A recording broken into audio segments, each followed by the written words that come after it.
I look into your face, and I drown in tired eyes framed by tiny wrinkles, where the washed out remains of mascara collect at the end of a long day, when the laptop light is still shining, and with every second the bed moves further away.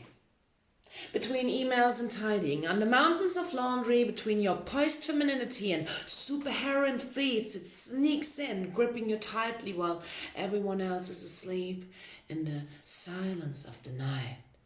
Self-doubt creeps.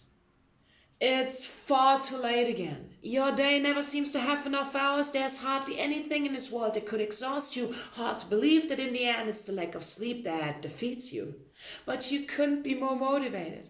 Your heart beats like fire in your veins. There's a dream, a vision, and for them a woman would give much more than just sleep for goals that many people find pointless. They even mention this with endless contempt, making doubts burrow into your mind again, but no. No. I already have enough of my own voices in my head that want to tell me a lot of nonsense, that keep me small, echoes of a lethal upbringing that always question me as a woman, that made me question myself, my abilities and physicality. So no, I need neither your doubts nor your demoralization, believe it or not, but even that I can do on my own. And isn't it bitter that women always seem to have to fight a lonely battle, not only against the whisperings in our own thought processes, but also against the love, the malice, and the index finger pointed at us?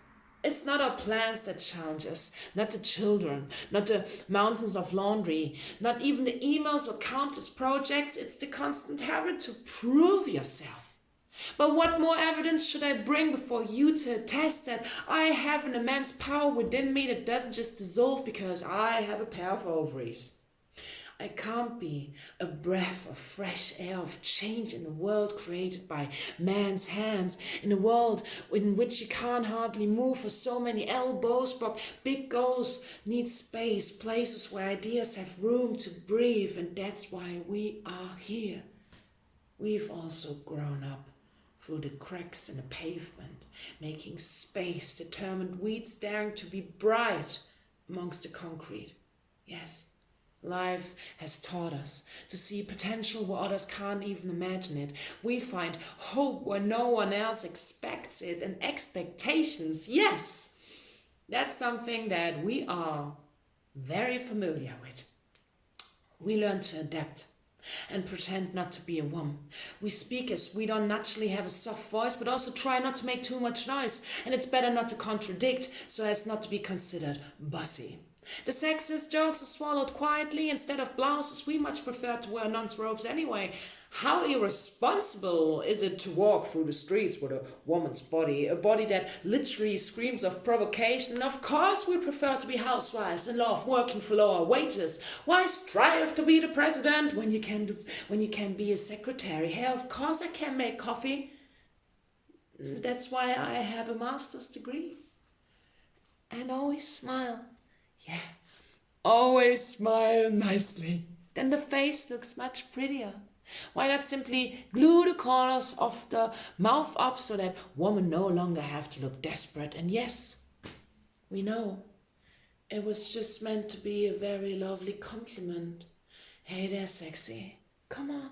You want it too with that little skirt you're wearing, looking all dolled up and cute. I look into your face and sink into tired eyes that couldn't be more awake. Something stirs in you. Something no longer wants to accept all of this. For far too long you have behaved exactly as you were asked to, and so these tiny wrinkles are actually a no to staying awake when a woman actually just wants to sleep, and the washed out remains of mascara, in fact, war paint, which fortifies us to keep going at the end of a very, very long day. We are the change that boils over with all our heart and soul, and the fire pounds in our veins like the stroke of the clock, bringing that wildfire change even closer. I wish so much that you could feel seen and that you didn't disappear under the radar. That one day you will swim in a sea of appreciation for everything you do and offer. Somewhere between your soft femininity and your super tough heroine exterior, however, it still grips you again and again. The fear, the frustration, the tiredness. But that's why we have to keep reminding ourselves how many we are, whether in cities or rural areas. We have to reconnect gender equitable paths, and for this we also need you, dear man. Feminism is not a one-way street, and yes, it may seem threatening when withered structures suddenly break open and women evolve independently into entrepreneurs and politicians, but we don't want you to disappear from the scene.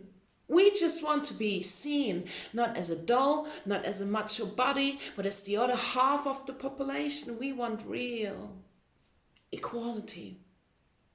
I want people to take me seriously for the change I want to bring and for all the things that I am. I don't want to have to hear any more doubts, not from the voices in my head and certainly not from all the voices out there that don't trust a woman's success.